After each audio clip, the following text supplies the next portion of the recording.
នាយករដ្ឋមន្ត្រីអភិសិទ្ធវេឆាជីវ៉ាបានទទូចថានាយទាហានថៃមិនបានទន្ទានចូលទៅក្នុងកម្ពុជាដោយដែលនាយករដ្ឋមន្ត្រីហ៊ុនសែនបានអះអាងនោះឡើយ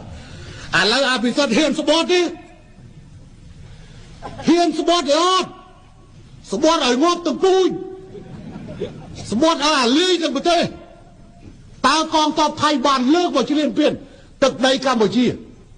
នៅថ្ងៃ15ខែកក្កដាឆ្នាំ2008មែនឬអត់ណែហ៊ានស្បត់ទេហើយកុំនិយាយថាបញ្ហាយកស្បត់មកនិយាយខុសបទកថាមិនមែនទេការស្បត់គឺជាបទកថាអន្តរជាតិ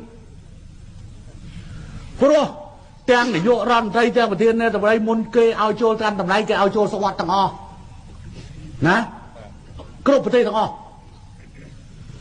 ដល់ចូលក្នុងតុលាការគេដាក់ដៃព្រឹបលើអាស័យគេមួយថាសុំនិយាយតែពាក្យពិត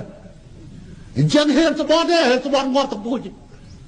ស្បត់ឲ្យធ្លាក់កប៉ាល់ហងងាប់ទាំងអស់ទេ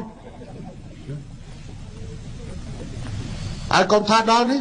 ណែឯងហើយឲ្យតែហ៊ាននៅវត្តកែវស្រីសារៈឲ្យតែហ៊ានដល់ទៅមកចូលជើងក្រោយថ្ងៃ15ខែកក្កដា2008ស្បត់ឲ្យបារមីនៅតំបន់ព្រះវិហារនោះកាច់ឲ្យងាស់ទាំងអស់គ្នាមើលខ្ញុំក៏សុខចិត្តទទួលការស្លាប់ដែរបើខ្ញុំនិយាយមិនពិតណែហ៊ានស្បត់ទេ